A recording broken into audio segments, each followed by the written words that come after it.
हर नाम बाणी गुरु गुरु है बाणी विच बाणी अमृत सारे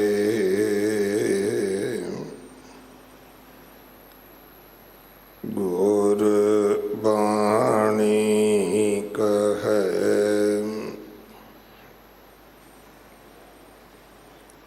सेवक जन मानै परतख गुरु निस्तारे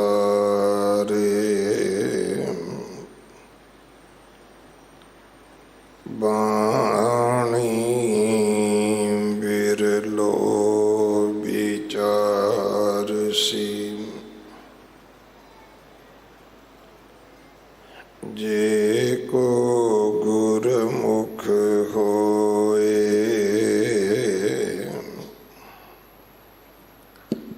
एह बाणी महापुरख की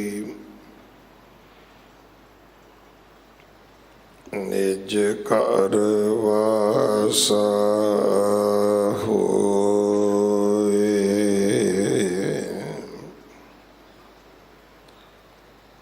श्री राग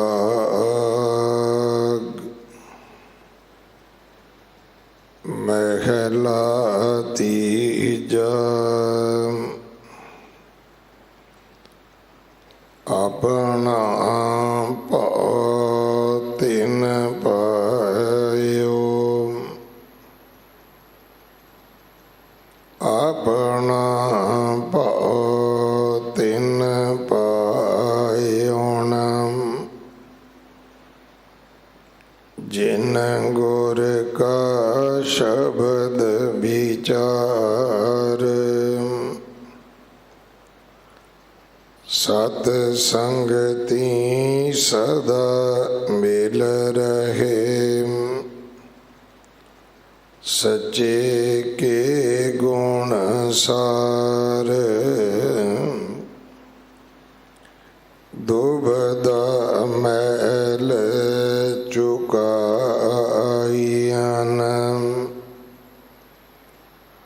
हर राखे आयोर तार सच्ची बाणी सच मन सच्चे नाल प्यार मन मेरे हाँ मैं मैल पर नाल हर निर्मल सदा सोहना शब्द सवारण हार रहा सच्चे शब्द मन मोहिया प्रभ आपे लय मिलाए अन दिन नामे रतियां ज्योति ज्योत समाए ज्योति हूँ प्रभ जाप दाम बिन सतगुर बूझ न पाए जिन का पूरब लिखिया सतगुर भेटिया तिन आए वेण नाम सब डुमणी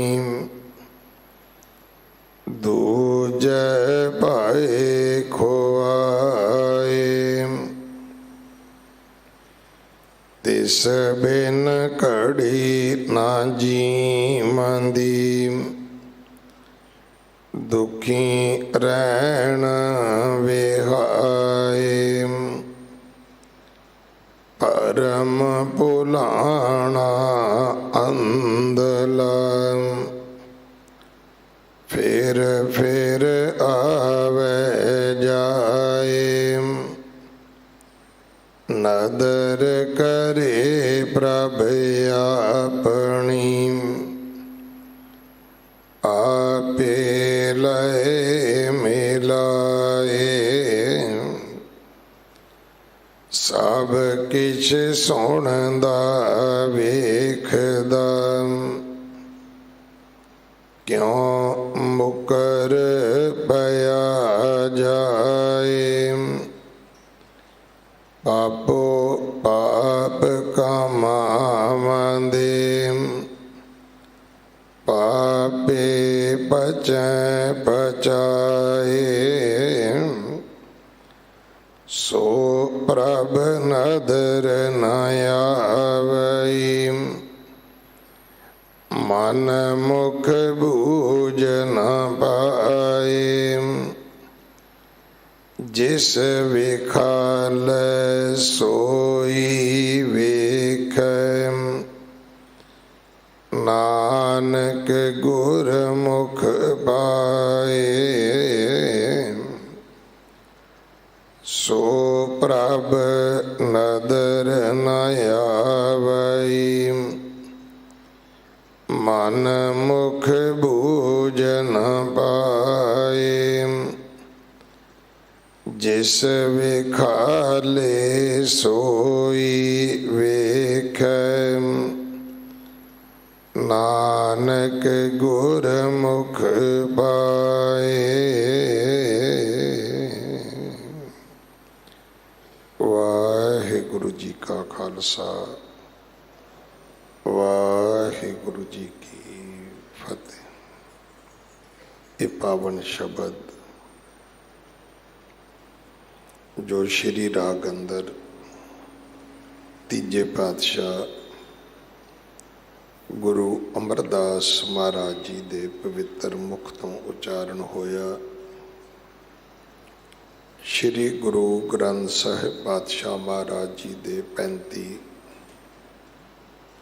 36 ਅੰਗ ਤੇ ਸੁਸ਼ੋਭਿਤ ਹੈ। ਇਸ ਦੀ ਵਿਚਾਰ ਸਿੰਘ ਸਾਹਿਬ ਗਿਆਨੀ ਗੁਰਬਚਨ ਸਿੰਘ ਜੀ, ਸਾਬਕਾ ਜਥੇਦਾਰ ਸ਼੍ਰੀ ਅਕਾਲ ਤਖਤ ਸਾਹਿਬ, ਆਪ ਜੀ ਨੂੰ ਸਰਵਣ ਕਰਵਾਉਣਗੇ। ਅੱਜ ਇੱਕ ਦਿਨ ਦੀ ਹਾਜ਼ਰੀ ਗੁਰਦੁਆਰਾ ਬੰਗਲਾ ਸਾਹਿਬ ਹੈ। ਕੱਲ ਇੱਕ ਦਿਨ ਦੀ ਹਾਜ਼ਰੀ ਗੁਰਦੁਆਰਾ ਸੀਸਗੰਜ ਸਾਹਿਬ ਹੈ। ਪ੍ਰਬੰਧਕ ਸੇਵਾਦਾਰਾਂ ਵੱਲੋਂ ਸਿੰਘ ਸਾਹਿਬ ਜੀ ਦਾ ਧੰਨਵਾਦ।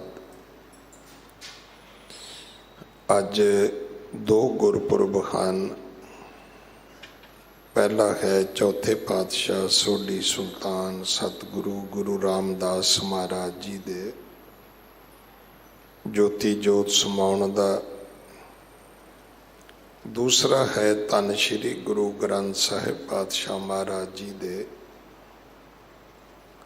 ਸੰਪੂਰਨਤਾ ਦਿਵਸ ਦਾ। ਅੱਜ ਸ਼ਾਮਾਂ ਦੇ ਵਿਸ਼ੇਸ਼ ਦੀਵਾਨ ਸਜਾਏ ਜਾਣਗੇ। ਆਪ ਜੀ ਜ਼ਰੂਰ ਹਾਜ਼ਰੀਆਂ ਭਰੋ। ਗੁਰੂ ਘਰ ਦੀ ਸੇਵਾ ਦੇ ਵਿੱਚ ਗੁਰੂ ਕੇ ਲੰਗਰਾਂ ਵਾਸਤੇ ਰਸਦ, ਕੜਾ ਪ੍ਰਸ਼ਾਦ ਦੀ ਦੇਗ ਵਾਸਤੇ ਦੇਸੀ ਘਿਓ, ਬਾਲਾ ਸਾਹਿਬ ਹਸਪੀਟਲ ਵਾਸਤੇ ਬੈੱਡ ਤੋਂ ਲੈ ਕੇ ਵੈਂਟੀਲੇਟਰ ਤੱਕ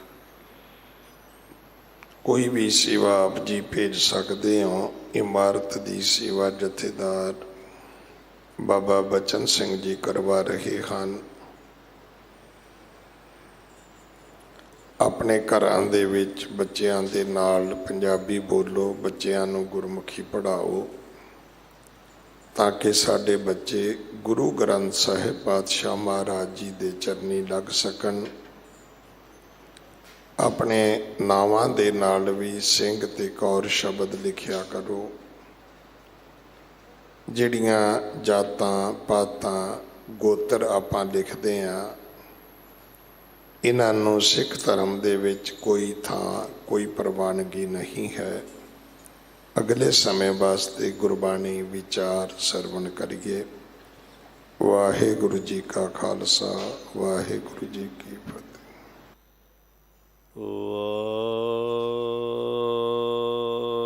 ਵਾਹਿਗੁਰੂ ਤੇਰੇ ਕਵਨ ਕਵਨ ਗੁਣ ਕਹਿ ਕਹਿ ਗਾਵਾਂ,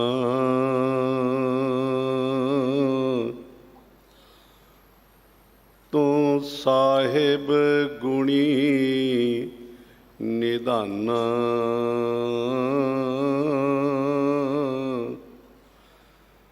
ਤੁਮਰੀ ਮਹਿਮਾ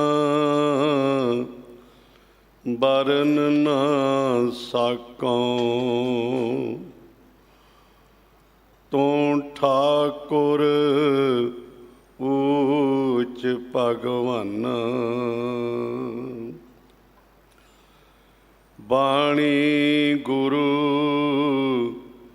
ਗੁਰੂ ਹੈ ਬਾਣੀ, ਵਿੱਚ ਬਾਣੀ ਅੰਮ੍ਰਿਤ ਸਾਰੇ, ਗੁਰ ਬਾਣੀ ਕਹੈ ਸੇਵਕ ਜਨ ਮਨ, ਪਰਤਖ ਗੁਰੂ ਨਿਸਤਾਰੇ, ਜੇਤਾ ਜਿਉ ਪਿੰਡ ਸਭ ਤੇਰਾ, ਤੂੰ ਅੰਤਰ ਜਾਮੀ ਪੁਰਖ ਭਗਵਾਨ, ਦਾਸਨ ਦਾਸ ਕਹੈ ਜਨ ਨਾਨਕ, ਛੇਹਾ ਤੂੰ ਕਰਾਏ ਤੇਹਾ ਹਉ ਕਰੀ ਵਖਿਆ, ਦਾਸਨ ਦਾਸ ਕਹੈ ਜਨ ਨਾਨਕ, ਛੇਹਾ ਤੂੰ ਕਰਾਏ ਤੇਹਾ ਹਉ ਕਰੀ ਵਖਿਆ। ਸ੍ਰੀ ਰਾਗ ਮਹੱਲਾ ਤੀਜਾ। ਆਪਣਾ ਭਉ ਤਿਨ ਪਾਇਓ, ਜਿਨ ਗੁਰ ਕਾ ਸ਼ਬਦ ਵਿਚਾਰ, ਸਤ ਸੰਗਤੀ ਸਦਾ ਮਿਲ ਰਹੇ, ਸੱਚੇ ਕੇ ਗੁਣ ਸਾਰ।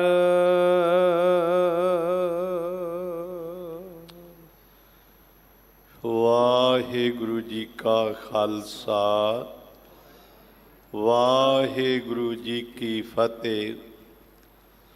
ਪਤਿਤ ਪਾਵਨ ਕਿਰਪਾ ਨਿਦਾਨ ਭਗਤ ਵਤਸਲ, ਜੋਤੀ ਸਵਰੂਪ ਸਰਬ ਸ਼ਕਤੀਮਾਨ ਮੁਕਤੀ ਦਾਤੇ, ਰੂਹਾਨੀਅਤ ਦੇ ਮੁਜੱਸਮੇ ਕਲਯੁਗ ਦੇ ਬੋਹਿਤ, ਜੁਗੋ ਜੁਗੇ ਅਟਲ ਸਾਹਿਬ ਸ੍ਰੀ ਗੁਰੂ ਗ੍ਰੰਥ ਸਾਹਿਬ ਜੀ ਦੀ ਪਾਵਨ ਪਵਿੱਤਰ ਗੋਦ ਵਿੱਚ ਸਜੀ ਹੋਈ ਸਤਿਗੁਰਾਂ ਦੀ ਸਾਜੀ ਨਿਵਾਜੀ ਸਾਧ ਸੰਗਤ ਜੀ, ਆਪ ਜੀ ਵਡਭਾਗੀ ਹੋ। ਬਾਲਾ ਪ੍ਰੀਤਮ ਸਾਹਿਬ ਸ੍ਰੀ ਗੁਰੂ ਹਰਿਕ੍ਰਿਸ਼ਨ ਸਾਹਿਬ ਜੀ ਤਿਨਾਂ ਦੇ ਮਹਾਨ ਪਾਵਨ ਪਵਿੱਤਰ ਸਥਾਨ ਗੁਰਦੁਆਰਾ ਸ੍ਰੀ ਬੰਗਲਾ ਸਾਹਿਬ ਵਿਖੇ ਅੰਮ੍ਰਿਤ ਵੇਲੇ ਤੋਂ ਸਮੇਂ-ਸਮੇਂ ਅਨੁਸਾਰ ਗੁਰੂ ਹਜ਼ੂਰ ਸੱਜ ਕੇ ਗੁਰੂ ਕੀ ਅੰਮ੍ਰਿਤਮਈ ਬਾਣੀ ਆਸਾ ਕੀ ਵਾਰ ਦੇ ਸ਼ਬਦ ਕੀਰਤਨ ਗੁਰੂ ਕੇ ਮਹਾਨ ਕੀਰਤਨੀਆਂ ਦੀ ਰਸਨਾ ਤੋਂ ਸਰਵਣ ਕਰ ਰਹੇ ਸੀ। ਉਪਰੰਤ ਸਤਿਗੁਰਾਂ ਨੇ ਅਪਾਰ ਬਖਸ਼ਿਸ਼ ਕੀਤੀ। ਜੋ ਲੜੀਵਾਰ ਕਥਾ ਸਾਹਿਬ ਸ੍ਰੀ ਗੁਰੂ ਗ੍ਰੰਥ ਸਾਹਿਬ ਜੀ ਦੀ ਪ੍ਰਾਰੰਭ ਹੈ, ਉਸ ਦੇ ਮੂਲ ਰੂਪ ਦੇ ਪਾਠ ਸਤਿਕਾਰਯੋਗ ਸਿੰਘ ਸਾਹਿਬ ਗਿਆਨੀ ਰਣਜੀਤ ਸਿੰਘ ਜੀ ਦੀ ਰਸਨਾ ਤੋਂ ਆਪ ਜੀ ਨੇ ਸਰਵਣ ਕੀਤੇ ਹਨ ਔਰ ਜਿਸ ਦੀ ਵਿਚਾਰ ਕਰਨ ਦੇ ਲਈ ਸਤਿਗੁਰਾਂ ਨੇ ਅਪਾਰ ਬਖਸ਼ਿਸ਼ ਕਰਕੇ ਸੁਭਾਵ ਬਖਸ਼ਿਸ਼ ਕੀਤਾ ਹੈ, ਸੁਭਾਗ ਬਖਸ਼ਿਸ਼ ਕੀਤਾ ਹੈ। ਆਪ ਸਤਿਗੁਰੂ ਜੀ ਆਪ ਰਹਿਮਤ ਕਰਕੇ ਆਪਣੀ ਵਿਚਾਰ ਕਰਵਾ ਲੈਣ। ਕੁਝ ਜ਼ਰੂਰੀ ਬੇਨਤੀਆਂ ਸਿੰਘ ਸਾਹਿਬ ਜੀ ਵੱਲੋਂ ਕੀਤੀਆਂ ਗਈਆਂ ਨੇ, ਜੋ ਸੰਗਤਾਂ ਨੇ ਧਿਆਨ ਵਿੱਚ ਰੱਖ ਕੇ ਤਨ ਕਰਕੇ ਮਨ ਕਰਕੇ ਧਨ ਕਰਕੇ ਸੇਵਾਵਾਂ ਕਰਕੇ ਗੁਰੂ ਦੀਆਂ ਅਸੀਸਾਂ ਦੇ ਪਾਤਰ ਬਣਨਾ ਹੈ। ਦਾਤਾਰ ਪਾਤਸ਼ਾਹ ਨੇ ਅਪਾਰ ਬਖਸ਼ਿਸ਼ ਕੀਤੀ, ਰਹਿਮਤ ਕੀਤੀ।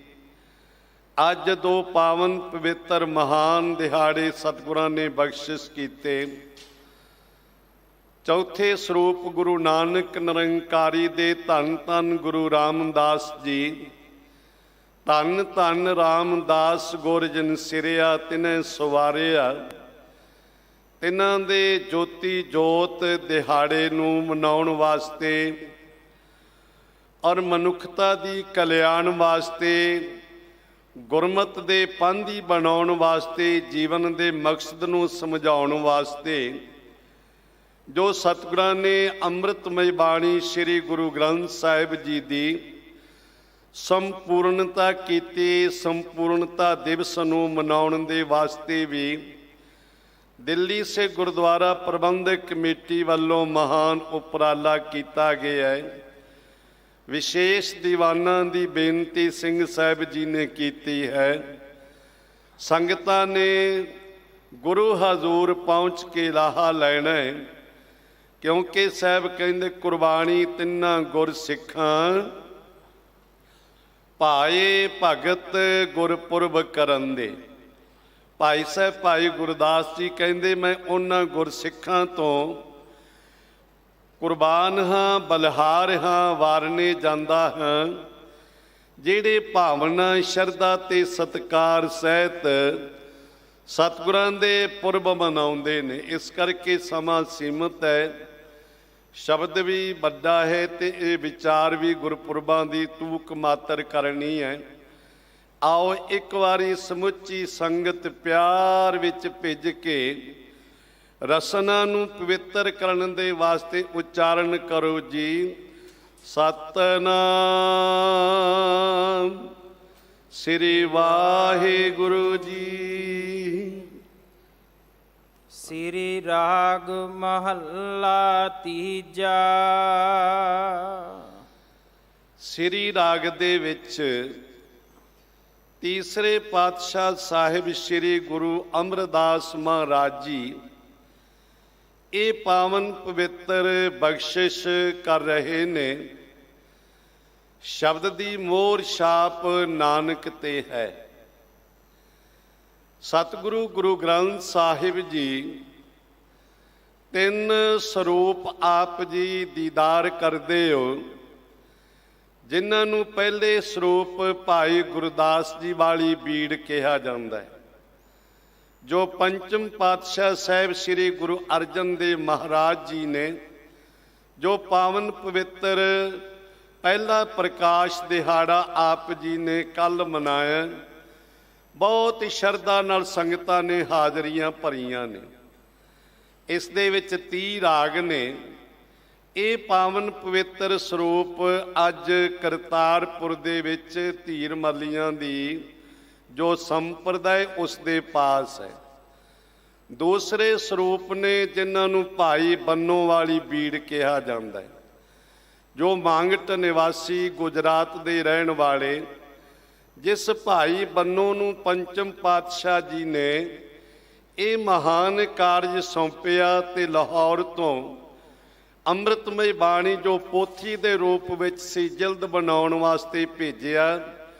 ਪਰ ਵਿਦਵਾਨਾਂ ਦੇ ਵੱਖਰੇ ਵੱਖਰੇ ਖਿਆਲ ਨੇ, ਉਹਨਾਂ ਨੇ ਲਿਖਾਰੀ ਲਾ ਕੇ ਤੇ ਇਸ ਦੇ ਇੱਕ ਸਰੂਪ ਹੋਰ ਤਿਆਰ ਕਰ ਲਿਆ ਜੋ ਸਤਿਗੁਰਾਂ ਦੇ ਹਜ਼ੂਰ ਪੇਸ਼ ਕੀਤਾ। ਕਰ ਇਸ ਪਾਸੇ ਨਾ ਜਾਈਏ ਤੇ ਸਤਿਗੁਰਾਂ ਨੇ ਉਸ ਸਰੂਪ ਨੂੰ ਕੁਝ ਕਹਿੰਦੇ ਖਾਰੀ ਬੀੜ ਕਹਿ ਦਿੱਤਾ, ਜਾਂ ਸਤਿਗੁਰਾਂ ਨੇ ਕਿਹਾ ਕਿ ਇਹ ਤੁਸੀਂ ਕੀ ਕੀਤਾ, ਪਰ ਠੀਕ ਹੈ ਜੋ ਤੁਸੀਂ ਕਰ ਲਿਆ। ਉਹ ਸਰੂਪ ਅੱਜ ਵੀ ਗੁਜਰਾਤ ਦੇ ਵਿੱਚ ਉਹ ਮੰਗਟ ਨਿਵਾਸੀ ਉਸ ਦੀ ਸੰਪਰਦਾਇ ਦੇ ਕੋਲ ਹੈ। ਪਰ ਕੁਝ ਵਿਦਵਾਨ ਜਿਹੜੇ ਕੁਝ ਕਹਿੰਦੇ ਨੇ ਕਿ ਕਾਨਪੁਰ ਦੇ ਵਿੱਚ ਭਾਈ ਬੰਨੋ ਦੀ ਅੰਸ਼ ਬੰਸ ਦੀ ਸੰਗਤ ਰਹਿੰਦੀ, ਉਹ ਕਹਿੰਦੇ ਸਾਡੇ ਪਾਸ ਨੇ। ਖੈਰ ਰਹੋ ਵਿਚਾਰ, ਇਹਦੇ ਵੀ 30 ਰਾਗ ਨੇ ਔਰ ਇਹਦੇ ਵਿੱਚ ਕੁਝ ਬਾਣੀ ਹੋਰ ਵੀ ਅੰਕਿਤ ਕੀਤੀ ਗਈ ਹੈ ਜੋ ਆਪ ਜੀ ਭਲੀ ਪ੍ਰਕਾਰ ਨਾਲ ਜਾਣਦੇ ਹੋ। ਤੀਸਰੇ ਸਰੂਪ ਨੇ ਭਾਈ ਮਨੀ ਸਿੰਘ ਜੀ ਲਿਖਾਰੀ ਲਾ ਕੇ ਗੁਰਦੇਵ ਪਾਤਸ਼ਾਹ ਗੁਰੂ ਗੋਬਿੰਦ ਸਿੰਘ ਸਾਹਿਬ ਜੀ ਨੇ ਆਤਮਿਕ ਬਲ ਆਪਣੇ ਕੰਠੋਂ ਉਚਾਰਨ ਕੀਤੇ। ਭਾਈ ਮਨੀ ਸਿੰਘ ਜੀ ਲਿਖਾਰੀ ਲੱਗੇ, ਜਿਸ ਨੂੰ ਅਸੀਂ ਦਮਦਮਾ ਸਾਹਿਬ ਵਾਲੀ ਬੀੜ ਕਹਿੰਦੇ ਹਾਂ। ਉਹ ਦਮਦਮਾ ਸਾਹਿਬ ਵਾਲੀ ਬੀੜ 1818 ਵਿੱਚ ਕੁੱਪਰ ਹੀੜੇ ਦੇ ਅਸਥਾਨ ਤੇ ਬਹੁਤ ਵੱਡਾ ਘੱਲੂਘਾਰਾ ਹੋਇਆ, ਖਾਲਸੇ ਪੰਥ ਦੇ ਹੱਥੋਂ ਜਾਂਦੀ ਰਹੀ। ਪਰ ਉਸ ਤੋਂ ਪਹਿਲੋਂ ਬਹੁਤ ਸਾਰੇ ਉਤਾਰੇ ਹੋ ਚੁੱਕੇ ਸਨ। ਇਸੇ ਬੀੜ ਨੂੰ ਸ੍ਰੀ ਹਜ਼ੂਰ ਸਾਹਿਬ ਵਿਖੇ ਗੁਰਦੇਵ ਪਾਤਸ਼ਾਹ ਨੇ ਗੁਰਤਾ ਗੱਦੀ ਬਖਸ਼ਿਸ਼ ਕੀਤੀ। ਇਹਦੇ ਵਿੱਚ 31 ਰਾਗ ਨੇ ਔਰ ਇਹਦੇ ਵਿੱਚ ਗੁਰੂ ਤੇਗ ਬਹਾਦਰ ਸਾਹਿਬ ਜੀ ਦੀ ਵੀ ਬਾਣੀ ਪਾਤਸ਼ਾਹ ਗੁਰੂ ਗੋਬਿੰਦ ਸਿੰਘ ਸਾਹਿਬ ਜੀ ਨੇ ਅੰਕਿਤ ਕੀਤੀ। ਇਸ ਦੇ ਕਾਰਨ ਸੀ ਕਿ ਜਿਸ ਸਮੇਂ ਆਨੰਦਪੁਰ ਸਾਹਿਬ ਦੀ ਪਾਵਨ ਧਰਤੀ ਤੇ ਸਿੱਖ ਨੇ ਤਾੜਨਾ ਕਰਵਾਈ, ਜਿਸ ਨੇ ਪੜ੍ਹਿਆ ਕਿ ਕਰਤੇ ਕੀ ਮਿਤ ਕਰਤਾ ਜਾਣੇ, ਕੀ ਜਾਣੇ ਗੁਰਸੂਰਾ ਖਿਮਾ ਕਰਨੀ।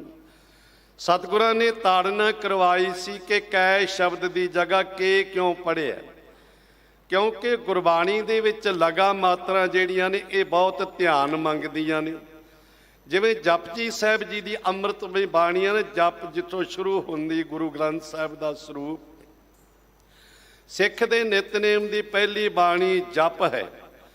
ਜਪ ਦੇ ਵਿੱਚ ਜਿੰਨੇ ਅੱਖਰ ਨੇ ਓਨੀਆਂ ਹੀ ਲਗਾ ਮਾਤਰਾ ਨੇ। ਇਹ ਵਿਦਵਾਨਾਂ ਨੇ ਆਪ ਵਿਚਾਰ ਪ੍ਰਗਟ ਕੀਤੇ ਨੇ। ਭਾਵ ਜਿੰਨੇ ਅੱਖਰ ਓਨੀਆਂ ਹੀ ਲਗਾ ਮਾਤਰਾ, ਤਾਂ ਕਿ ਸਿੱਖ ਦਾ ਧਿਆਨ ਇੱਧਰ ਉੱਧਰ ਨਾ ਭਟਕੇ, ਕੋਈ ਲਗ ਮਾਤਰ ਰਹਿ ਨਾ ਜਾਏ। ਜੇ ਲਗ ਮਾਤਰ ਕੋਈ ਰਹਿ ਗਈ, ਅਰਥ ਦਾ ਅਨਰਥ ਹੋ ਜਾਏਗਾ ਤੇ ਪਾਠ ਅਸ਼ੁੱਧ ਪੜ੍ਹਿਆ ਜਾਏਗਾ। ਇਸ ਕਰਕੇ ਸਿੱਖਾਂ ਦੀ ਬੇਨਤੀ ਕੀਤੀ ਸਾਹਿਬ ਜੀ, ਇਸ ਕਰਕੇ ਸਾਨੂੰ ਆਪ ਜੀ ਕਿਰਪਾ ਕਰਕੇ ਇਸ ਦੇ ਅਰਥ ਸਮਝਾ ਦਿਓ। ਤੇ ਸਤਿਗੁਰਾਂ ਨੇ ਕਿਹਾ ਜਿਸ ਸਮੇਂ ਸਮਾਂ ਲੱਗੇਗਾ ਜੰਗਾਂ ਯੁੱਧਾਂ ਤੋਂ ਉਪਰੰਤ ਤੁਹਾਨੂੰ ਅਰਥ ਸਮਝਾਵਾਂਗੇ। ਜਦੋਂ ਦਮਦਮਾ ਸਾਹਿਬ ਦੇ ਅਸਥਾਨ ਤੇ ਪਹੁੰਚੇ ਪਾਤਸ਼ਾਹ ਜੀ, ਕਮਰ ਕੱਸਾ ਖੋਲਿਆ ਸਤਿਗੁਰਾਂ ਨੇ ਗੁਰਦੁਆਰਾ ਜੰਡ ਸਾਹਿਬ ਜੀ ਦੇ ਅਸਥਾਨ ਤੇ। ਉੱਥੇ ਫਿਰ ਪਾਤਸ਼ਾਹ ਜੀ ਨੇ ਭਾਈ ਮਨੀ ਸਿੰਘ ਜੀ ਨੂੰ ਲਿਖਾਰੀ ਲਾ ਕੇ ਆਪਣੇ ਕੰਠੋਂ ਆਤਮਿਕ ਬਲ ਦੇ ਨਾਲ ਜੋ ਪੰਚਮ ਪਾਤਸ਼ਾਹ ਨੇ ਬਾਣੀ ਉਚਾਰਨ ਕੀਤੀ, ਉਹ ਬਾਣੀ ਜਿਉਂਦੀ ਤਿਉਂ ਉਚਾਰਨ ਕੀਤੀ। ਗੁਰੂ ਤੇਗ ਬਹਾਦਰ ਸਾਹਿਬ ਜੀ ਦੀ ਬਾਣੀ ਅੰਕਿਤ ਕਰਵਾਈ। ਨਾਲੇ ਫਿਰ ਸਾਰੇ ਸਿੰਘਾਂ ਨੂੰ ਅਰਥ ਪੜ੍ਹਾਏ ਤੇ ਅਰਥ ਪੜ੍ਹਨ ਵਾਲੇ 48 ਸਿੰਘ ਜਿਹੜੇ ਸੀ ਉਹ ਵਿਸ਼ੇਸ਼ ਕਰਕੇ ਵਧੇ ਮੁਕਤ ਸੀ, ਜਿਹਦੇ ਵਿੱਚੋਂ ਧੰਨ ਧੰਨ ਬਾਬਾ ਦੀਪ ਸਿੰਘ ਜੀ ਤੇ ਭਾਈ ਮਨੀ ਸਿੰਘ ਜੀ ਸ਼ਹੀਦ, ਇਹ 2 ਟਕਸਾਲਾਂ ਚੱਲੀਆਂ ਨੇ। ਭਾਈ ਮਨੀ ਸਿੰਘ ਜੀ ਨੂੰ ਉਸ ਸਮੇਂ ਤੇ ਉੱਥੇ ਲਿਖਾਰੀ ਲਾਇਆ ਗਿਆ। ਇਹ ਕੋਈ ਸਿੱਖ ਨਾ ਅੱਜ ਦਾ ਤੇ ਨਾ ਪੁਰਾਤਨ ਸਿੱਖ, ਚਾਹੇ ਅੱਜ ਦੇ ਪੜ੍ਹੇ ਲਿਖੇ ਵਿਦਵਾਨ ਜਿਹੜੇ ਉਹ ਲੈ ਲਓ ਤੇ ਚਾਹੇ ਪੁਰਾਤਨ ਜਿਹੜੇ ਸਿੰਘ ਨੇ, ਇਹ ਕੋਈ ਦਾਵਾ ਨਹੀਂ ਕਰ ਸਕਦਾ ਕਿ ਮੈਂ ਗੁਰੂ ਗ੍ਰੰਥ ਸਾਹਿਬ ਜੀ ਦੇ ਜੋ ਪਾਵਨ ਪਵਿੱਤਰ ਬਚਨ ਨੇ ਉਹਨਾਂ ਦਾ ਸਹੀ ਅਰਥ ਕਰ ਸਕਦਾ ਹਾਂ। ਇਹ ਕੋਈ ਨਹੀਂ ਕਹਿ ਸਕਦਾ ਕਿ ਮੇਰੇ ਅਰਥ ਨਿਰਣੇ ਅਰਥ ਨੇ ਜਾਂ ਇਸ ਤੋਂ ਬਾਅਦ ਕੋਈ ਅਰਥ ਨਹੀਂ ਕਰ ਸਕੇਗਾ। ਇਹ ਤੇ ਸਤਿਗੁਰੂ ਪਾਤਸ਼ਾਹ ਜੀ ਨੇ ਬਚਨ ਵੀ ਕਹੇ ਨੇ, ਗੁਰੂ ਹਰਗੋਬਿੰਦ ਸਾਹਿਬ ਨੇ, ਜਿਨ੍ਹਾਂ ਦੇ ਦਸਖਤ ਨੇ ਹਰਤਾਕਸ਼ਿਸ਼ ਨੇ ਕਰਤਾਰਪੁਰ ਵਾਲੀ ਬੀੜ ਦੇ ਉੱਤੇ। ਸੰਗਤਾਂ ਨੇ ਬੇਨਤੀ ਕੀਤੀ, ਸਾਹਿਬ ਜੀ ਆਪ ਜੀ ਕਿਰਪਾ ਕਰਕੇ ਸਾਨੂੰ ਜਪਜੀ ਸਾਹਿਬ ਜੀ ਦੇ ਅਰਥ ਸਮਝਾਓ। ਤੇ ਪਾਤਸ਼ਾਹ ਗੁਰੂ ਹਰਗੋਬਿੰਦ ਸਾਹਿਬ ਜੀ ਨੇ ਲਗਾਤਾਰ 1 ਮਹੀਨਾ ਜਪ ਬਾਣੀ ਦੇ ਅਰਥ ਸੰਗਤਾਂ ਨੂੰ ਸਰਵਣ ਕਰਵਾਏ ਤੇ ਸੰਪੂਰਨਤਾ ਤੇ ਕਹਿਣ ਲੱਗੇ ਕਿ ਸਾਧ ਸੰਗਤ ਜੀ, ਅਸੀਂ ਸੰਪੂਰਨਤਾ ਵਿੱਚ ਅਰਥ ਨਹੀਂ ਕਰ ਸਕੇ। ਇਸ ਬਾਣੀ ਦੇ ਅਰਥ ਕੇਵਲ 2 ਹੀ ਜਾਣ ਸਕਦੇ ਨੇ, ਇੱਕ ਤੇ ਨਾਨਕ ਨਿਰੰਕਾਰੀ ਗੁਰੂ ਨਾਨਕ ਸਾਹਿਬ ਜੀ ਤੇ ਜਾਂ ਅਕਾਲ ਪੁਰਖ ਜਾਣਦੇ ਨੇ। ਇਸ ਕਰਕੇ ਇਹਦਾ ਅਰਥ ਕੋਈ ਦਾਵਾ ਨਹੀਂ ਕਰ ਸਕਦੇ ਕਿ ਮੈਂ ਬਿਲਕੁਲ ਸਹੀ ਅਰਥ ਕੀਤੇ ਨੇ। ਹਾਂ, ਇਹ ਜ਼ਰੂਰ ਹੈ ਕਿ ਦੁਨੀਆ ਦੇ ਜਿਤਨੇ ਵੀ ਧਾਰਮਿਕ ਗ੍ਰੰਥ ਨੇ ਉਹਨਾਂ ਧਾਰਮਿਕ ਗ੍ਰੰਥਾਂ ਵਿੱਚੋਂ ਖਿਮਾ ਕਰ ਦੇਣੀ, ਸਵਾਮੀ ਰਾਮ ਤੀਰਥ ਦੰਡੀ ਨਿਵਾਸੀ ਨੇ ਇਹ ਆਪਣੇ ਸ਼ਬਦ ਕਹੇ ਸਰਬੋਤਮ ਗ੍ਰੰਥ ਗੁਰੂ ਗ੍ਰੰਥ।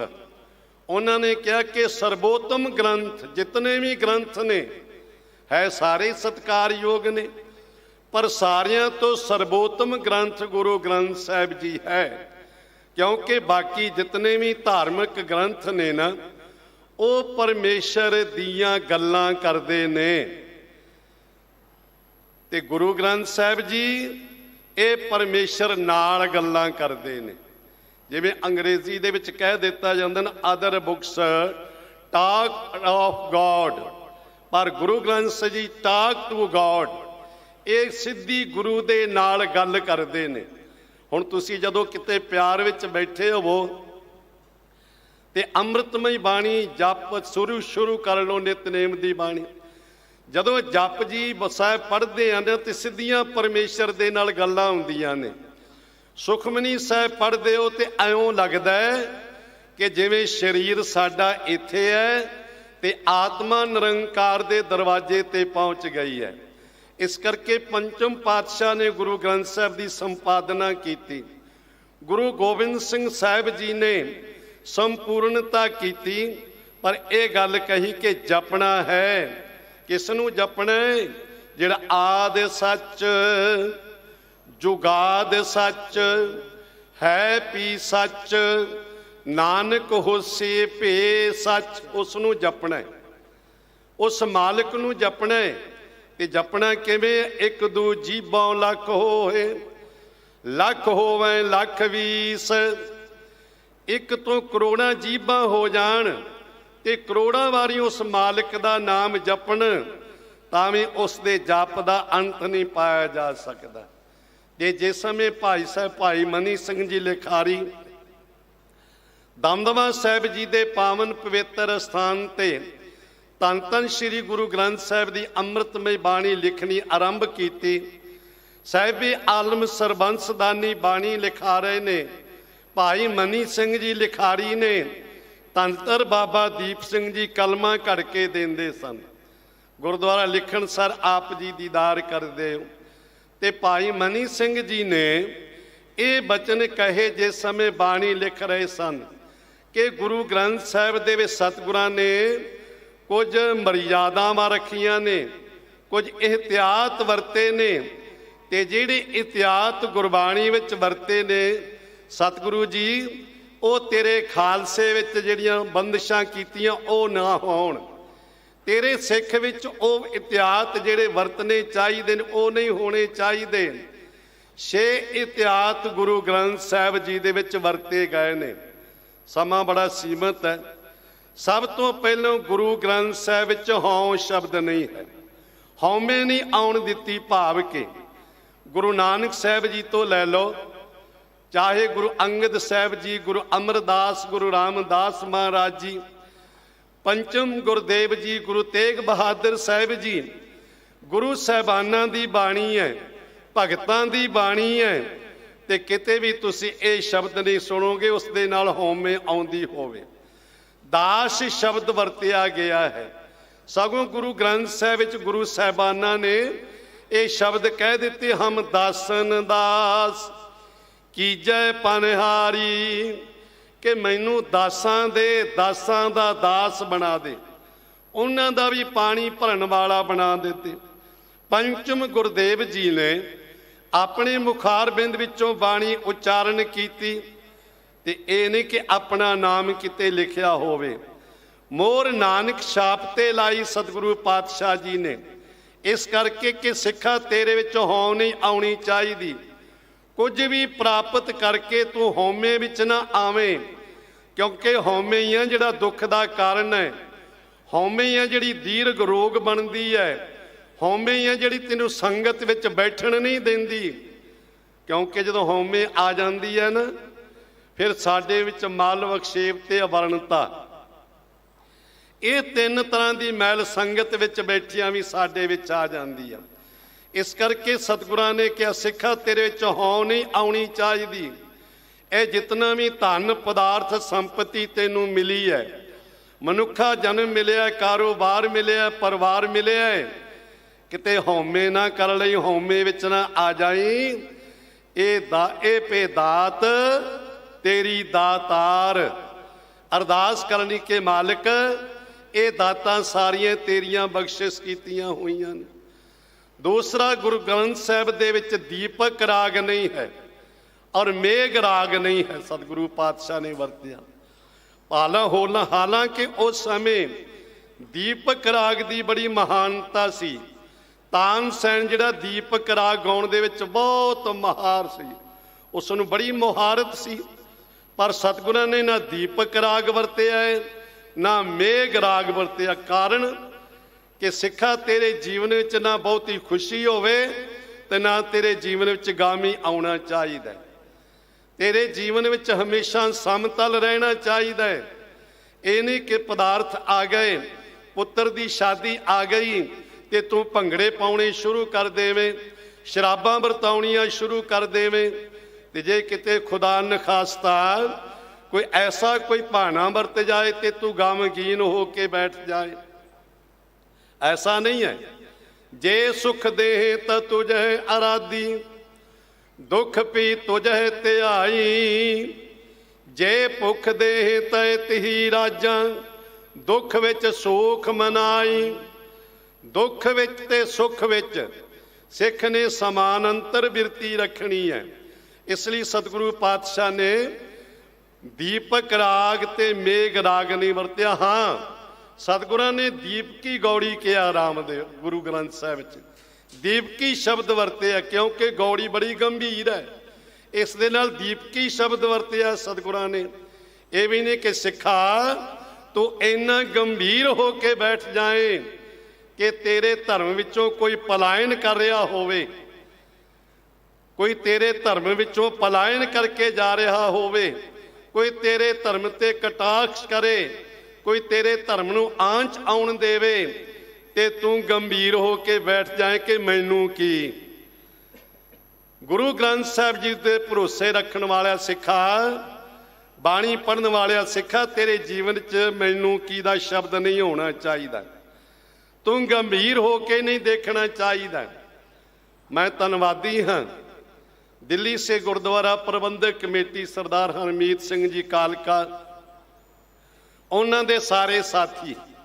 ਜਦੋਂ ਵੀ ਕੋਈ ਧਰਮ ਦੇ ਉੱਤੇ ਆਂਚ ਆਉਂਦੀ ਹੈ, ਚਾਹੇ ਉਹ ਪਾਕਿਸਤਾਨ ਦੀ ਗੱਲ ਹੈ ਤੇ ਚਾਹੇ ਕਿਸੇ ਹੋਰ ਕੰਟਰੀ ਦੀ ਗੱਲ ਹੈ, ਜਦੋਂ ਵੀ ਕਿਸੇ ਕਕਾਰ ਦੀ ਗੱਲ ਆਉਂਦੀ ਹੈ, ਕਿਤੇ ਦਸਤਾਰ ਦੇ ਸਤਿਕਾਰ ਦੀ ਗੱਲ ਆਉਂਦੀ ਹੈ, ਤੇ ਤੁਸੀਂ ਸੈਂਟਰ ਦੇ ਮਿਨਿਸਟਰਾਂ ਦੇ ਕੋਲ ਦਿੱਲੀ ਕਮੇਟੀ ਨੂੰ ਹਮੇਸ਼ਾ ਖੜਿਆਂ ਪਾਉਂਦੇ ਹੋ।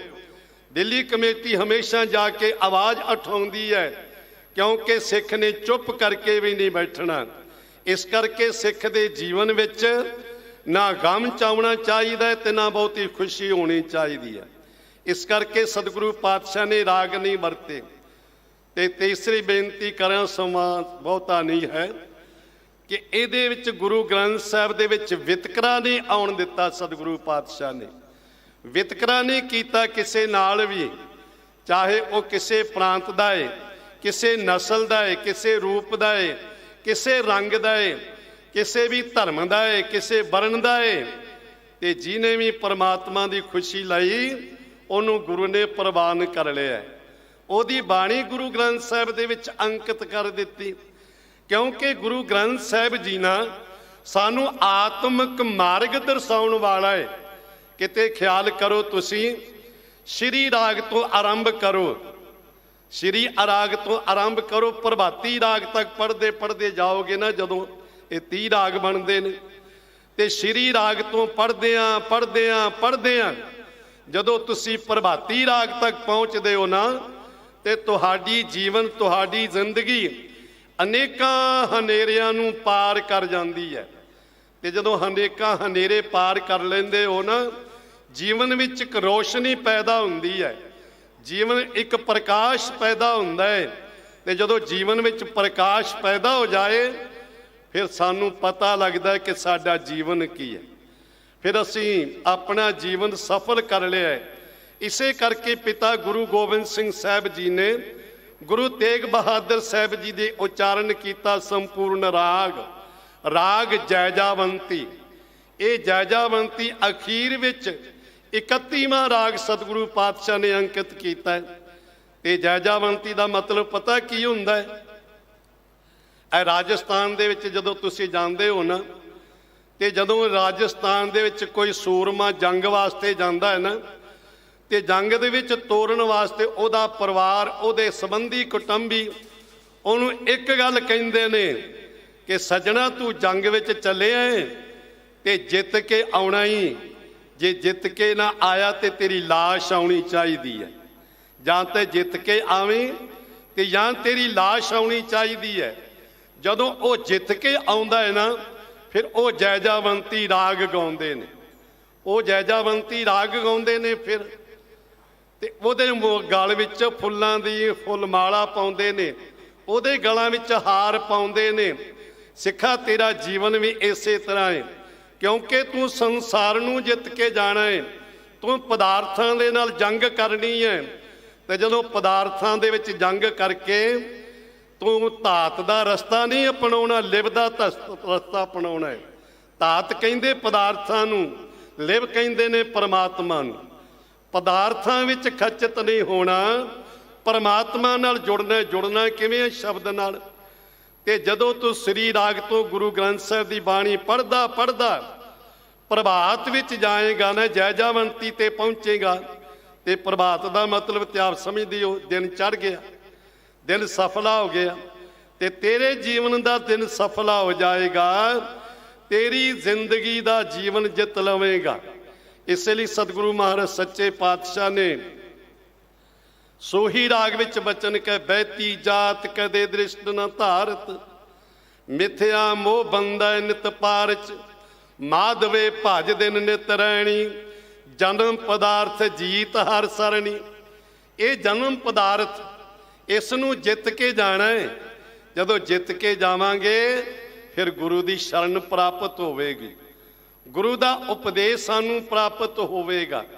ਤੇ ਧੰਨ ਧੰਨ ਗੁਰੂ ਗੋਬਿੰਦ ਸਿੰਘ ਸਾਹਿਬ ਜੀ ਨੇ ਅੱਜ ਦੇ ਇਸ ਪਾਵਨ ਪਵਿੱਤਰ ਦਿਹਾੜੇ ਤੇ ਇਹ ਗੁਰੂ ਗ੍ਰੰਥ ਸਾਹਿਬ ਜੀ ਦੀ ਸੰਪੂਰਨਤਾ ਕੀਤੀ। ਤੇ ਅਸੀਂ ਗੁਰੂ ਗ੍ਰੰਥ ਸਾਹਿਬ ਦੀ ਸੰਪੂਰਨਤਾ ਦੇ ਪਾਵਨ ਪਵਿੱਤਰ ਬਚਨ ਜਿਹੜੇ ਨੇ ਉਹ ਪੜ੍ਹ ਰਹੇ ਆ, ਸੁਣ ਰਹੇ ਆ, ਪੁਰਬ ਮਨਾ ਰਹੇ ਆ। ਤੇ ਜਿਹੜਾ ਗੁਰੂ ਗ੍ਰੰਥ ਸਾਹਿਬ ਨੇ ਸਾਨੂੰ ਸਿਧਾਂਤ ਬਖਸ਼ਿਸ਼ ਕੀਤਾ, 6 ਇਤਿਹਾਤ ਵਰਤੇ ਨੇ। ਕੱਲ ਨੂੰ 10 ਬੇਨਤੀ ਕਰਨ ਦਾ ਯਤਨ ਕਰੇਗਾ, ਕਿਉਂਕਿ ਸਮਾਂ ਆਪਣੀ ਚਾਲੇ ਚੱਲ ਰਿਹਾ ਹੈ। ਤੇ ਪਾਤਸ਼ਾਹ ਗੁਰੂ ਰਾਮਦਾਸ ਜੀ ਦਾ ਪਾਵਨ ਪਵਿੱਤਰ ਜੋਤੀ ਜੋਤ ਪੁਰਬ ਵੀ ਹੈ। ਆਪ ਜੀ ਜਾਣਦੇ ਹੋ, ਗੁਰੂ ਰਾਮਦਾਸ ਪਾਤਸ਼ਾਹ ਜੀ 1591 ਦੇ ਵਿੱਚ ਲਾਹੌਰ ਚੂਨੀ ਮੰਡੀ ਵਿੱਚ ਪਿਤਾ ਹਰਦਾਸ ਜੀ, ਮਾਤਾ ਦਇਆ ਕੌਰ ਜੀ ਦੀ ਪਵਿੱਤਰ ਕੁੱਖ ਤੋਂ ਇਹਨਾਂ ਦਾ ਪ੍ਰਕਾਸ਼ ਹੋਇਆ। 1610 ਦੇ ਵਿੱਚ ਸ਼ਾਦੀ ਹੋਈ ਔਰ 1631 ਵਿੱਚ ਗੁਰਤਾ ਗੱਦੀ ਤੇ ਸੁਭਾਏਮਾਨ ਹੋਏ। 1631 ਵਿੱਚ ਸ੍ਰੀ ਅੰਮ੍ਰਿਤਸਰ ਸਾਹਿਬ ਰਾਮਦਾਸਪੁਰ ਦੀ ਨੀਂਹ ਰੱਖੀ ਗੁਰਦੇਵ ਪਾਤਸ਼ਾਹ ਨੇ। ਤੇ 1638 ਦੇ ਵਿੱਚ ਪਾਤਸ਼ਾਹ ਗੁਰੂ ਰਾਮਦਾਸ ਜੀ ਜੋਤੀ ਜੋਤ ਰਲੀ, ਸੰਪੂਰਨ ਥੀਆ ਰਾਮ। ਗੁਰੂ ਗ੍ਰੰਥ ਸਾਹਿਬ 30 ਰਾਗਾਂ ਵਿੱਚ ਬਾਣੀ ਪਾਤਸ਼ਾਹ ਗੁਰੂ ਰਾਮਦਾਸ ਜੀ ਦੀ ਅੰਕਿਤ ਹੈ। ਤੇ ਗੁਰੂ ਰਾਮਦਾਸ ਜੀ ਨੇ ਇੱਕ ਬੇਨਤੀ ਕੀਤੀ, ਸਾਨੂੰ ਸਮਝਾਇਆ ਏ, ਅਸੀਂ ਹਮੇਸ਼ਾ ਬੇਨਤੀ ਕਰਨੀ, ਸਤਿਗੁਰੂ ਜੀ ਹਮ ਰੁਲਤੇ ਫਿਰਤੇ ਕੋਈ ਬਾਤ ਨਾ ਪੁੱਛਤਾ, ਗੁਰ ਸਤਿਗੁਰ ਸੰਗ ਕੀਰੇ ਹਮ ਥਾਪੇ। ਸਤਿਗੁਰੂ ਸਾਡੇ ਤੇ ਰਹਿਮਤ ਕਰਨ, ਬਖਸ਼ਿਸ਼ ਕਰਨ। ਆਓ ਜੋ ਅਖਰੀ ਵਿਚਾਰ ਹੈ ਸਰਵਣ ਕਰਨ ਦਾ ਯਤਨ ਕਰੀਏ ਜੀ।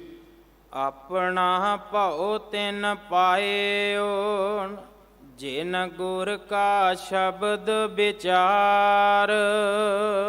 ਸਾਹਿਬ ਸ੍ਰੀ ਗੁਰੂ ਅਮਰਦਾਸ ਮਹਾਰਾਜ ਜੀ ਦੇ ਪਾਵਨ ਪਵਿੱਤਰ ਅੰਮ੍ਰਿਤ ਬਚਨ ਨੇ ਜੋ ਸ੍ਰੀ ਰਾਗ ਦੇ ਸਤਿਗੁਰੂ ਪਾਤਸ਼ਾਹ ਜੀ ਅੰਕਿਤ ਕੀਤੇ ਹਨ।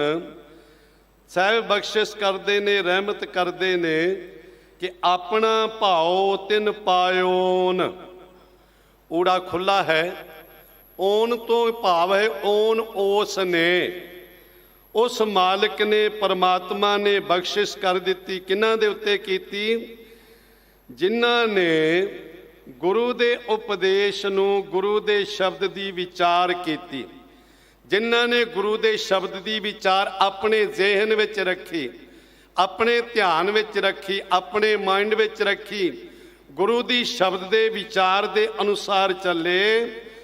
ਤਿੰਨ ਕਹੋ ਉਹਨਾਂ ਮਾਲ ਸਤਿਗੁਰੂ ਨੇ ਉਹਨਾਂ ਤੇ ਆਪਣਾ ਭਾਉ, ਭਾਵ ਤੋਂ ਭਾਵ ਹੈ ਪ੍ਰੇਮ, ਉਹਨਾਂ ਤੇ ਗੁਰੂ ਨੇ ਆਪਣਾ ਸ਼ੁੱਧ ਭਾਉ ਪਾ ਦਿੱਤਾ।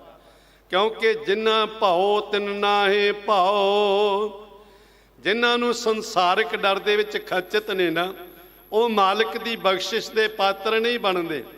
ਪਰ ਮਾਲਕ ਨੇ ਕਿਰਪਾ ਕਰਕੇ, ਬਖਸ਼ਿਸ਼ ਕਰਕੇ ਉਹਨਾਂ ਦੇ ਉੱਤੇ ਐਸੀ ਰਹਿਮਤ ਕਰ ਦਿੱਤੀ, ਆਪਣਾ ਭਾਉ, ਆਪਣਾ ਜੋ ਭਾਉ ਹੈ, ਆਪਣਾ ਸ਼ੁੱਧ ਭਾਉ, ਸ਼ੁੱਧ ਡਰ ਕਹਿ ਲਓ, ਸ਼ੁੱਧ ਭਾਉ ਉਹਨਾਂ ਦੇ ਉੱਤੇ ਪਾ ਦਿੱਤਾ, ਜਿਨ੍ਹਾਂ ਨੇ ਗੁਰੂ ਸ਼ਬਦ ਦੀ ਵਿਚਾਰ ਨੂੰ ਆਪਣੇ ਜ਼ਿਹਨ ਵਿੱਚ ਰੱਖਿਆ, ਆਪਣੇ ਧਿਆਨ ਵਿੱਚ ਰੱਖਿਆ ਹੈ। ਸਤ ਸੰਗਤੀ ਸਦਾ ਮਿਲ ਰਹੇ, ਸੱਚੇ ਕੇ ਗੁਣ ਸਾਰ। ਸੱਚੇ ਦੇ ਗੁਣਾਂ ਨੂੰ ਸਾਰ ਸੰਭਾਲ ਕੇ ਅਨਵੈ ਕਰਕੇ ਹੈ।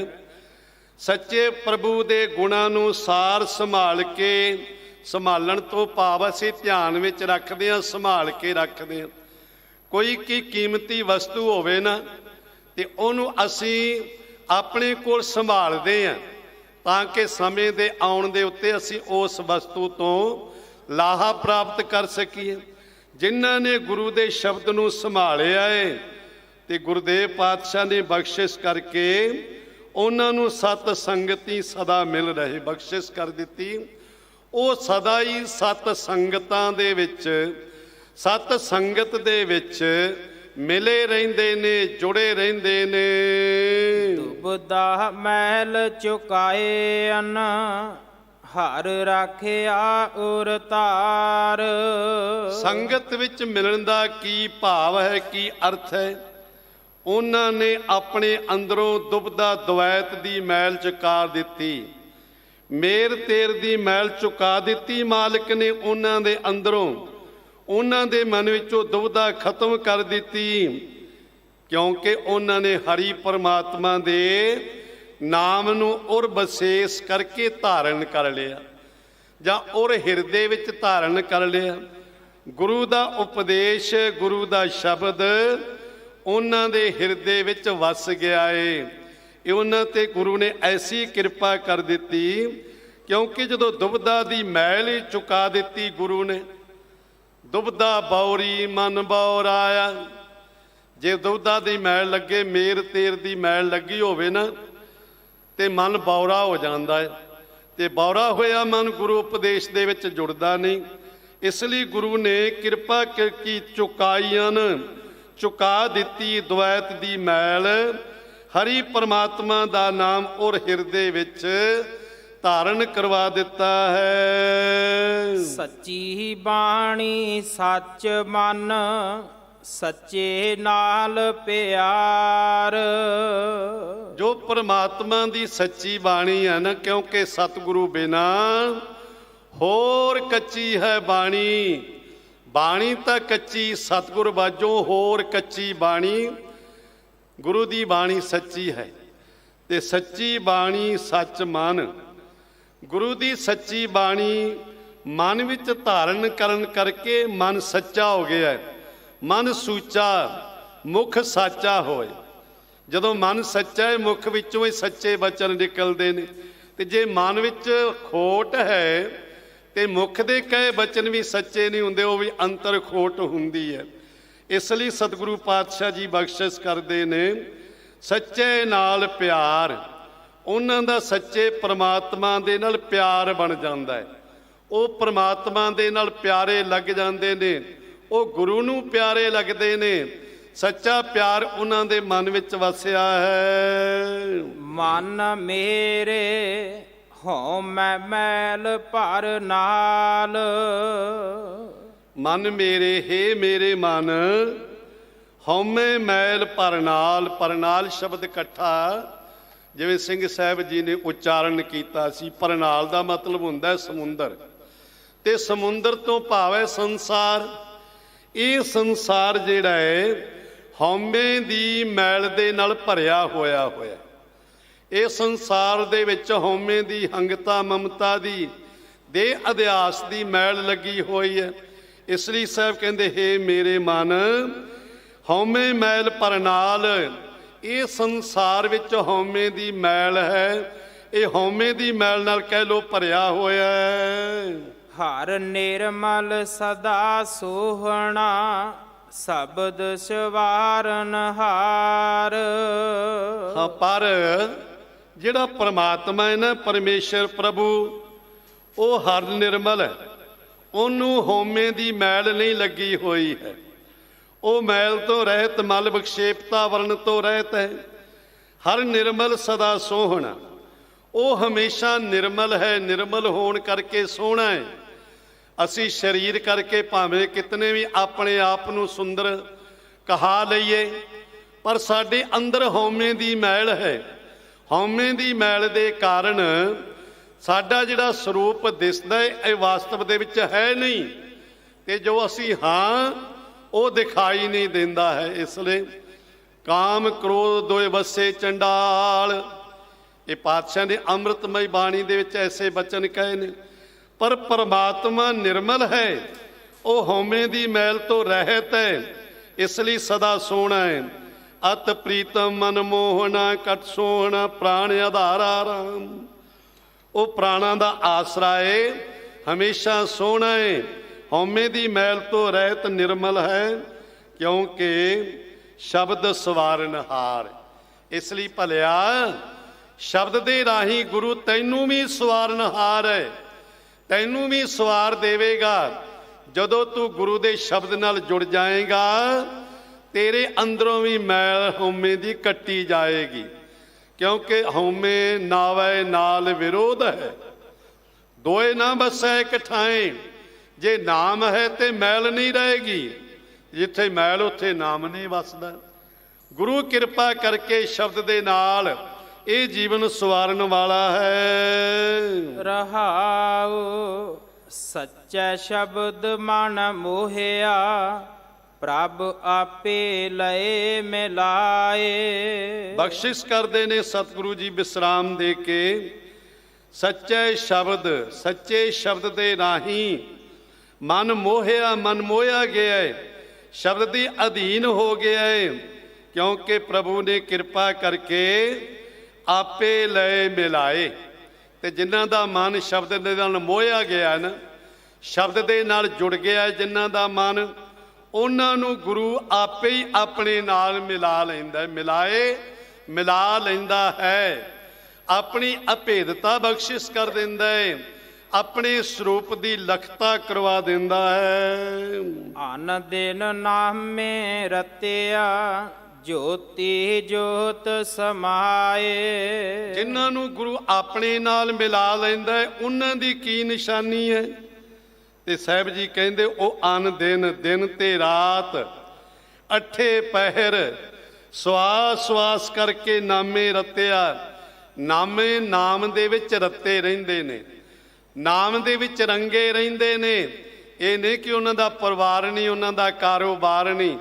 ਐਸੇ ਬਹੁਤ ਸਾਰੇ ਗੁਰਸਿੱਖਾਂ ਦੇ ਜੀਵਨ ਨੇ ਜਿਹੜੇ ਪਰਿਵਾਰ ਵਿੱਚ ਰਹਿੰਦੇ ਆ, ਕਾਰੋਬਾਰ ਵਿੱਚ ਰਹਿੰਦੇ ਆ, ਸੰਸਾਰ ਵਿੱਚ ਰਹਿੰਦੇ ਆ, ਆਪਣੇ ਮਨ ਦੀ ਲਿਵ ਹਮੇਸ਼ਾ ਹੀ ਨਾਮ ਦੇ ਵਿੱਚ ਜੋੜੀ ਰੱਖਦੇ ਨੇ। ਭਾਈ ਤਲੋਕਾ ਜੀ ਵਰਗੇ, ਭਾਈ ਰਾਮਾ ਜੀ ਵਰਗੇ, ਇਸ ਤਰ੍ਹਾਂ ਦੇ ਅਨੇਕਾਂ ਗੁਰਸਿੱਖ ਨੇ। ਤੇ ਸਤਿਗੁਰੂ ਕਹਿੰਦੇ ਜਿਹੜੇ ਅਣਦਿਨ ਦਿਨ ਤੇ ਰਾਤ ਨਾਮੇ ਰਤਿਆ, ਨਾਮ ਵਿੱਚ ਰਤੇ ਰਹਿੰਦੇ ਨੇ, ਉਹ ਫਿਰ ਮਾਲਕ ਦੀ ਜੋਤ ਦੇ ਵਿੱਚ ਜੋਤੀ ਸਮਾ ਜਾਂਦੇ। ਉਹ ਅਭੇਦਤਾ ਪ੍ਰਾਪਤ ਹੋ ਜਾਂਦੀ ਹੈ। ਜਿਉਂ ਜਲ ਮੈਂ ਜਲ ਪੈਸ ਨਾ ਨਿਕਸੈ, ਤਿਉਂ ਢੁਰ ਮਿਲਿਓ ਜਲਾਹ ਦੀ ਬਖਸ਼ਿਸ਼ ਹੋ ਜਾਂਦੀ ਹੈ।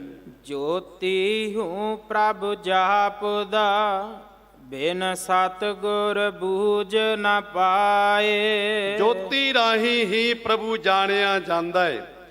ਉਹਦੀ ਜੋਤ ਪ੍ਰਕਾਸ਼ ਦੇ ਰਾਹੀਂ ਪਰਮਾਤਮਾ ਨੂੰ ਜਾਣਿਆ ਜਾਂਦਾ ਹੈ।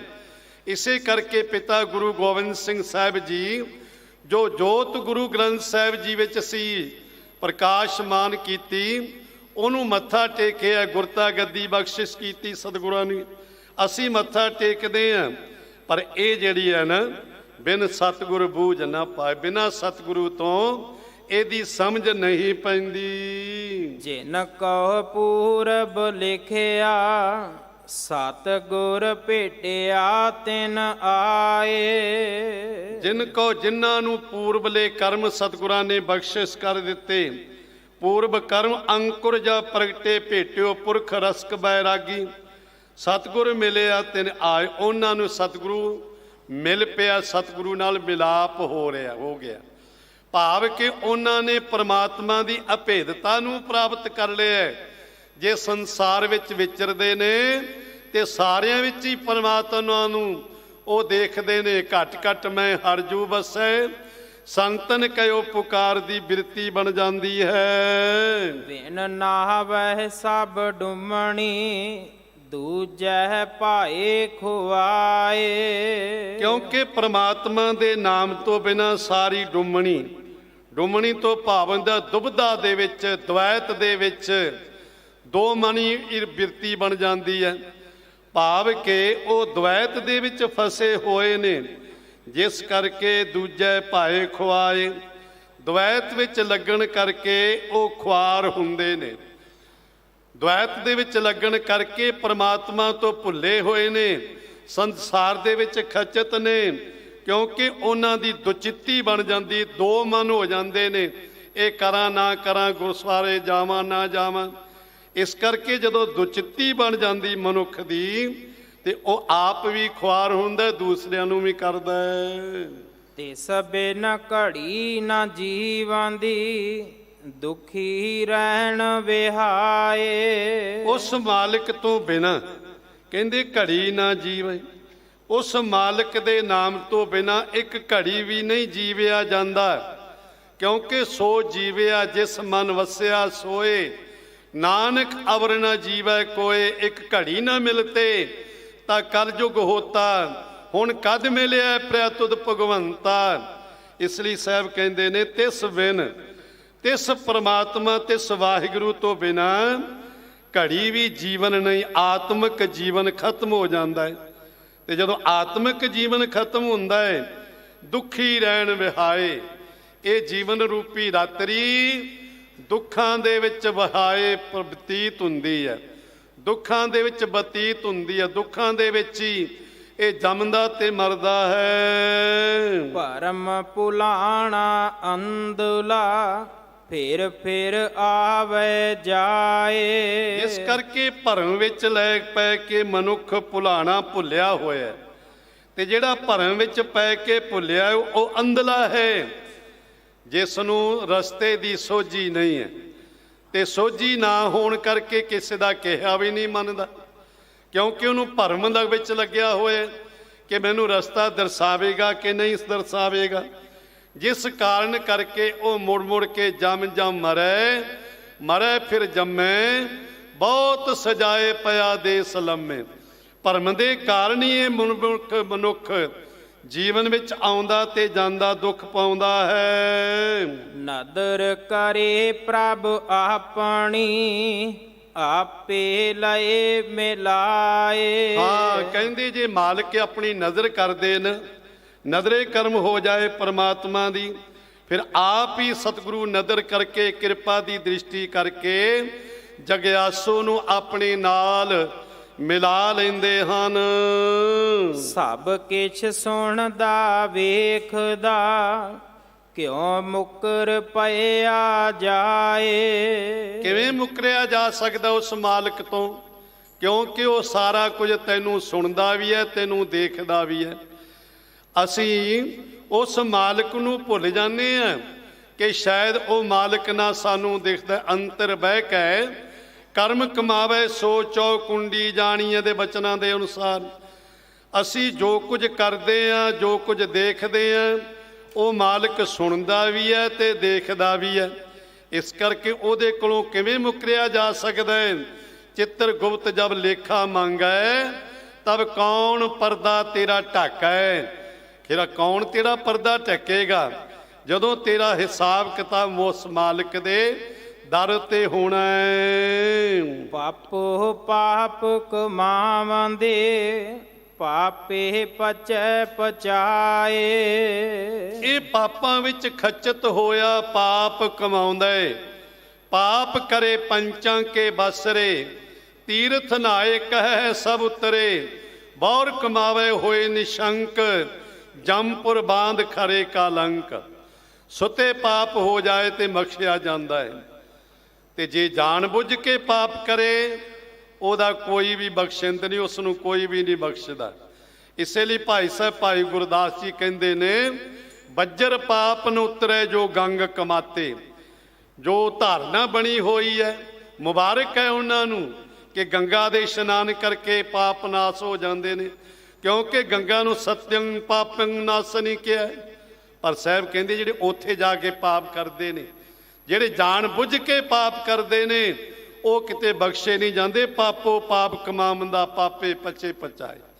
ਇਸ ਕਰਕੇ ਪਾਪ ਦੇ ਵਿੱਚ ਖੱਚਤ ਹੋਇਆ ਪਾਪ ਕਮਾਉਂਦਾ ਹੈ ਤੇ ਉਹਦੇ ਵਿੱਚ ਹੀ ਖੱਚਤ ਹੋਇਆ ਰਹਿੰਦਾ ਹੈ। ਉਹਦੇ ਵਿੱਚ ਹੀ ਪਲਚ ਪਲਚ ਸਗਲੀ ਮੋਈ ਝੂਠੇ ਧੰਦੇ ਮੋਹੇ ਦੇ ਅਨੁਸਾਰ ਹੈ। ਹਾਂਜੀ, ਸੋ ਪ੍ਰਭ ਨਦਰ ਨ ਆਵਈ ਮਨ ਮੁਖ ਬੂਝ ਨ ਪਾਏ। ਮਨਮੁਖੇ ਸਮਝਦਾ ਹੀ ਨਹੀਂ ਹੈ। ਇਹ ਮਨਮੁਖ ਮਨੁੱਖ ਸਮਝਦਾ ਨਹੀਂ, ਸੋਚਦਾ ਨਹੀਂ, ਤੇ ਇਹਨੂੰ ਉਹ ਮਾਲਕ ਨਜ਼ਰ ਹੀ ਨਹੀਂ ਆਉਂਦਾ ਹੈ। ਉਹ ਪਰਮੇਸ਼ਰ ਇਹਨੂੰ ਚੇਤੇ ਨਹੀਂ ਆਉਂਦਾ, ਨਜ਼ਰ ਨਹੀਂ ਆਉਂਦਾ ਹੈ, ਕਿਉਂਕਿ ਮਨਮੁਖ ਹੈ। ਤੇ ਮਨਮੁਖ ਨੂੰ ਕਿਹਾ ਜਾਂਦਾ ਆਪਣੇ ਮਨ ਦੇ ਅਨੁਸਾਰ ਚੱਲਣ ਵਾਲਾ। ਗੁਰਮੁਖ ਗੁਰੂ ਦੇ ਅਨੁਸਾਰ ਹੀ ਚੱਲਦਾ ਹੈ, ਮਨਮੁਖ ਆਪਣੇ ਮਨ ਦੇ ਅਨੁਸਾਰ ਹੀ ਚੱਲਦਾ ਹੈ।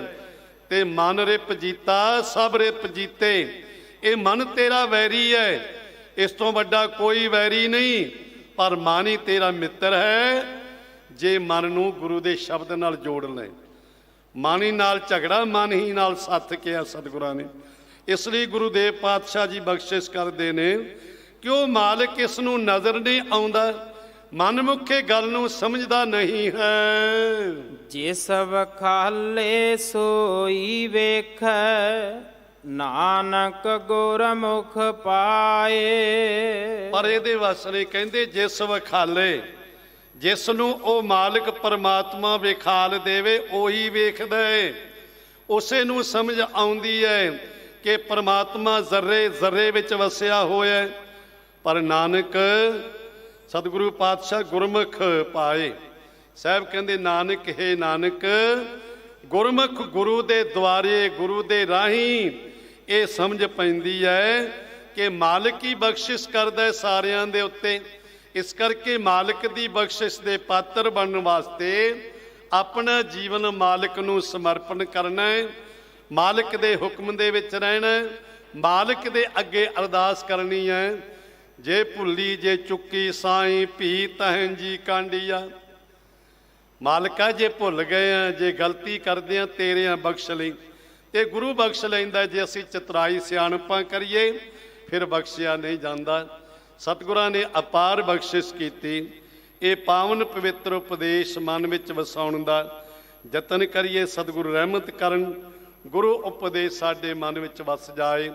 ਕੋਟਾਨ ਕੋਟ ਧੰਨਵਾਦ ਸ੍ਰੀ ਗੁਰੂ ਗ੍ਰੰਥ ਸਾਹਿਬ ਜੀ ਦਾ, ਦਿੱਲੀ ਸੇ ਗੁਰਦੁਆਰਾ ਪ੍ਰਬੰਧਕ ਕਮੇਟੀ ਕਾਲਕਾ ਜੀ, ਸਿੰਘ ਸਾਹਿਬ ਗਿਆਨੀ ਰਣਜੀਤ ਸਿੰਘ ਜੀ, ਸਮੁੱਚੇ ਸਟਾਫ ਦਾ, ਗੁਰੂ ਕੀ ਸੰਗਤ ਦਾ। ਸਤਿਗੁਰਾਂ ਨੇ ਰਹਿਮਤ ਕੀਤੀ, ਆਪਣੇ ਆਪ ਸਤਿਗੁਰੂ ਪਾਤਸ਼ਾਹ ਨੇ ਸ਼ਬਦ ਦੀ ਵਿਚਾਰ ਕਰਵਾਈ। ਹੋਈਆਂ ਭੁੱਲਾਂ ਨਾ ਚਿਤਾਰ ਦੋਏ ਬੁਲਾਓ ਜੀ। ਵਾਹਿਗੁਰੂ ਜੀ ਕਾ ਖਾਲਸਾ, ਵਾਹਿਗੁਰੂ ਜੀ ਕੀ ਫਤਿਹ।